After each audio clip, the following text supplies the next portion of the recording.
ఈ రోజుల్లో కూడా చిన్న చిన్న ప్రాజెక్టులు చేస్తా అంటే నేను ఎవడో హైర్ చేసుకోవడానికి రెడీగా లేడు. టాప్ ప్రోడక్ట్ బేస్ క్రాక్ చేయాలంటే పక్క హార్డ్ ఇంజనీరింగ్ ప్రాబ్లమ్స్ ని పిక్ చేసుకోవాలి. సో ఇప్పుడు నీకు ఇవాళ ఒక 50 LP వర్తున్న ప్రాజెక్ట్ ని ఎక్స్ప్లెయిన్ చేస్తా. ఇది గనక నువ్వు రెజ్యూమేలో పెడితే నిన్ను రిజెక్ట్ చేసే కంపెనీ అంటూ ఉండదు. ఆ project title distributed key value store using raft. అర్థం కాలేదు కదా? Let's break down. డిస్ట్రిబ్యూటెడ్ అంటే ఏంటి, కీ వాల్యూ అంటే ఏంటి, రాఫ్ట్ అంటే ఏంటి, ఇవన్నీ బ్రేక్ డౌన్ చేద్దాం. కీ వాల్యూ అంటే కాక్రోచ్ DB, రెడిస్ లాంటి ఒక డేటాబేస్. డిస్ట్రిబ్యూటెడ్ అంటే ఒకే ఫంక్షనాలిటీస్ ని మల్టిపుల్ సర్వర్స్ లో రన్ చేయడం. సో ఇక్కడ మీకు ఏమర్థమైంది?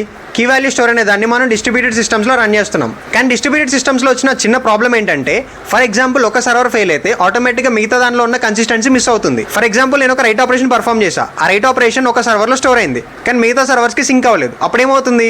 డేటా ఇన్కన్సిస్టెన్సీ అనేది అవుతుంది. ఈ డేటా కన్సిస్టెన్సీని సాల్వ్ చేయడానికి యూస్ చేసే కాన్సెప్టే రాఫ్ట్. ఈ రాఫ్ట్ అంటే ఏంటి?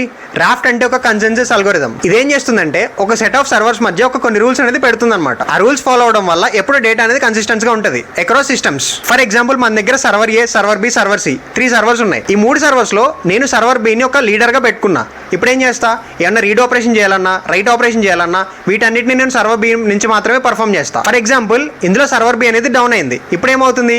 ఆటోమేటిక్ గా మిగతా సర్వర్స్ లో ఒకదాన్ని లీడర్ గా ఎలెక్ట్ చేసుకుంటది. ఆ లీడర్ ఎవరైతే ఉంటారో వాళ్ళ దగ్గర నుంచి మిగతా సర్వర్స్ కి ఆటోమేటిక్ గా డేటా సింక్ అనేది ఫాలో అవుతూ ఉంటుంది. ఇది కదా. సో నువ్వు చేయాల్సింది ఏంటంటే ఈ కీ వాల్యూ స్టోర్ ఉంది కదా, దాన్ని నువ్వు డిస్ట్రిబ్యూటెడ్ లోకి స్కేల్ చేయాలి. దీన్ని మనం జావాలో యూస్ చేసి చేయొచ్చు, గో లాంగ్వేజ్ యూస్ చేసి చేయొచ్చు, ఇంకా మల్టిపుల్ వేస్ లో అచీవ్ చేయొచ్చు. కానీ ఇది డెవలప్ చేయడం మాత్రం అంత ఈజీ అయితే కాదు. నువ్వు చాలా స్టడీ చేయాలి. అన్నిటికన్నా ముందు డిస్ట్రిబ్యూటెడ్ సిస్టమ్స్ అంటే ఏంటో తెలియాలి. యూట్యూబ్ లో MIT వాళ్ళది డిస్ట్రిబ్యూటెడ్ సిస్టమ్స్ అనే వీడియో ఉంటుంది. అది చూస్తే నీకు పిచ్చ క్లారిటీ వచ్చేస్తుంది.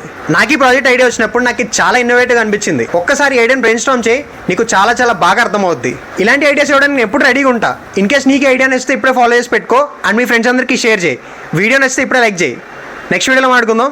జై హింద్.